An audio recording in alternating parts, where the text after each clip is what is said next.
Andy Boy here. Welcome back to D&D AF.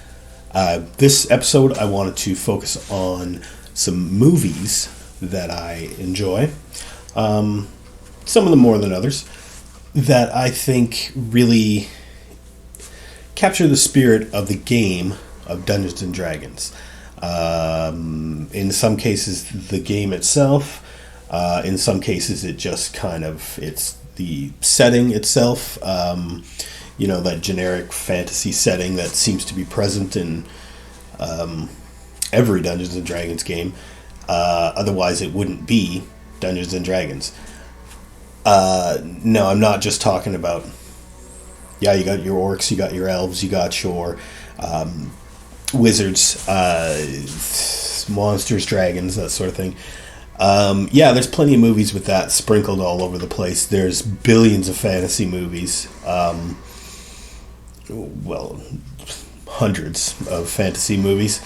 And a lot of them have definitely borrowed from Dungeons and Dragons or tried to fit into that niche, that genre. And I believe there are plans to release another official Dungeons and Dragons movie sometime in the future. I think they're working on it. I don't really know.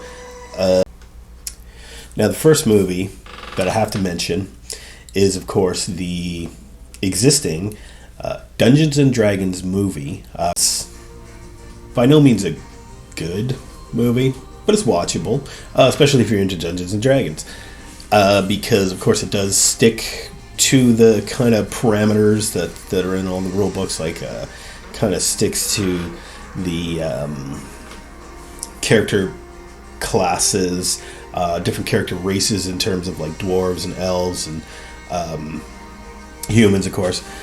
And I think it's a pretty good portrayal of how a game of Dungeons and Dragons might go. There's a lot of cheesiness to it, but it seemed they tried too hard to mold it into like a contemporary action adventure comedy sort of thing, that you would expect in the year 2000.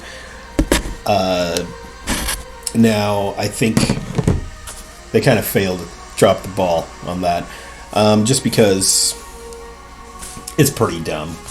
The actors in it are just, slumming it, just there to get a paycheck, it seems. I don't think there was enough confidence behind this movie for even the people making it to take it completely seriously. And that's sad. But true, at least in my mind. If you want to watch a Dungeons and Dragons movie to get into playing Dungeons and Dragons, you don't really need to watch this, but it's okay. And I just, like I said, I couldn't go forward without mentioning it. So now another big one that actually these movies, we're going to talk about, there's going to be two movies, which would be Conan the Barbarian and its sequel, Conan the Destroyer. Now, when Conan the Barbarian came out, I think I was brand new to D&D, and that's when D&D was also pretty new. Now, I don't think that this movie in any way really rips anything off from Dungeons and Dragons, because it's got its own rich source material, the Robert Howard Conan novels, and Conan comics as well, all of which, all that stuff had been around for like 10, 15, 20 years before. I don't know my timeline. All that stuff had been around, and the Schwarzenegger movie just kind of went with that. And I think that these two movies are a great example of Dungeons and Dragons kind of feel to them. Great fantasy movies because, of course, you've got your, sort of your character archetypes or your character types that, translate really well to D&D, such as your barbarian, of course. Then you've got, at least in the first movie, you've got like a wizard, more of a if you remember first edition, more of a Wu Gen, which was basically the equivalent of a wizard in the Oriental campaign, Oriental Adventures source books. And I always think of that because I always thought that was really cool, and I really like that character. I think he's awesome. The first movie was just like, there's a lot of blood and guts, a lot of action, and all in a pseudo fantasy world, right? Like, could have almost been the real world, except for, some magic. There's some magic in there, and but it's subtle. This is more of a gritty, darker fantasy. I hate the word gritty because everybody always talks about the Dark Knight when they use that term. Gritty reboot. Bleh. Yeah. Anyway, Conan the Destroyer, on the other hand,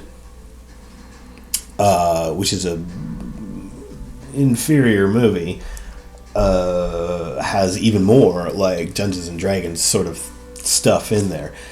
For example, you have more of an adventuring party in that movie, and you have more of a quest sort of thing, where it's just like, this is I think of it as like Indiana Jones and the Temple of Doom, how it's just kind of like a little snapshot. Here's what Indiana Jones did last year. And then you don't have to think about it. And then I'm sure he would forget about it, later. So it's like Conan the Destroyer is like a slice of life from Conan. Conan the Destroyer, it's not a terrible movie, but it's not as good as Conan the Barbarian. But Conan the Destroyer, however, has more of an adventuring party, more of a quest sort of feel to it. It has a quest storyline. He has to recover the horn of the I can't remember the details, but the horn of the statue of the god, and he has to go and get that, and he has to rescue the princess, but she has to be sacrificed, and blah blah blah. And there's a big, pretty well constructed fantasy storyline. Now, when I say well constructed, maybe not well constructed for a movie. But it's not that bad. But if you were playing that in your D&D game, I think it would be a fun adventure to play. And again, you've got like a full adventuring party. You've got Conan the Barbarian. You've got... Now, forgive me if I don't remember any of their names, because I don't. I know you've got the thief guy in there. You've his little Weasley little friend. Then you've got... Grace Jones as the fighter acrobat sort of thing, which rogue acrobat, however that works in first/second edition, probably first edition. Unearthed Arcana, remember that hardcover book? Yeah, with the acrobat. Okay, then you got Wilt Chamberlain, I believe it is. Anyway, the basketball player guy, and he's this huge I would call him a fighter. Because he's basically like a mercenary, or he works for the evil queen or whatnot. Then of course you got your wizard again, played by Mako, I believe, or Mako. No, I believe it's Mako, who also coincidentally was the voice of Uncle Iroh in Avatar: The Last Airbender. A little bit of trivia there for you, and I'll talk about that show later. Anyway, you've got a full adventuring party. You've got this cool quest to go on, but you got a bunch of shitty effects and kind of ridiculous lines, like dialogue in the movie. So it's pretty dumb, but it's fun. It's a fun movie to watch. I do actually recommend watching both of those, Conan the Destroyer and Conan the Barbarian, of course. One more thing about Conan the Barbarian is that it has a very vivid example, in my mind anyway, of the Yuan-Ti, or Yuan-Ti sort of cult. I know it's not exactly the same, but the whole Thulsa Doom, played by James Earl Jones in the movie, has the serpent cult, where all of his worshippers all gather together for these crazy sex parties and stuff, and people are sacrificed and blah, and it involves a lot of snakes, and but people are roped into the cult and serve Thulsa Doom in the serpent cult. He actually transforms into a snake. There's a giant snake is part of their temple, like an actual like gargantuan snake sort of thing. So I just thought that was kind of neat too. So yeah, that's a cool little D&D thing in there. Of course, it wasn't stolen from D&D, and I don't think vice versa either. But it just makes a good parallel. I think anytime that I'm running a game of Dungeons and Dragons and I want to use the Yuan-Ti, I'm always going to think of that, just because it's cool. Now, there's another movie on there, Disney movie, Dragon Slayer. Now, all I really need to say about this is that it's a great low fantasy setting. One could almost be convinced that this could have happened in medieval Europe, let's say, in the Dark Ages sometime, which is kind of parallel to what most generic D&D settings are like. At least that's how they were back in the day. So it's set in a very D&D-ish world. There's a dragon, of course, and there's a kingdom that has to keep sacrificing virgins to this dragon or whatever to feed it and keep it from like destroying their villages and destroying the kingdom. And there's wizards, of course. Some of his magic is a little bit like OP, compared to what you can actually achieve in a game of Dungeons and Dragons, or at least as a player character. But I mean, he's just a plot device anyway, this wizard. And then you've got your hero, Galen Bradwarden, I believe, played by Peter McNichol. Now he is the sorcerer's, or rather the wizard's apprentice, and he eventually gathers up the weapons and the tools that he'll need to slay the dragon. Now, the dragon in this movie was fantastic for its time. The effects on it are super cool. I really love the dragon's lair scene, like where Galen has to go into the dragon's lair and fight Vermithrax, the dragon.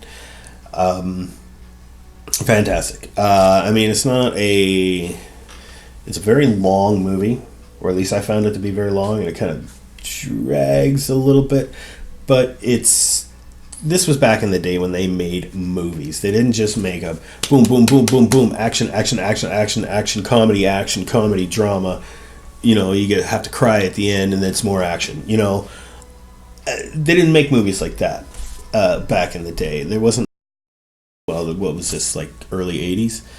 People in the early 80s probably would have had a heart attack in the theater if they, if you suddenly thrust 2010 movie in their face and said, watch this, and then people would be like, oh my god, there was such a thing in movies back then as pacing and story development and character development.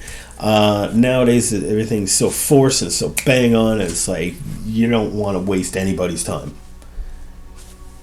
I don't know, whatever. I don't consider it a waste of time if the movie's going to take the time to flesh out the world a little bit more, to flesh out the characters and their motivations, and more like, say, I don't know, an actual story. I want to have some role-playing in my Dungeons and Dragons movies.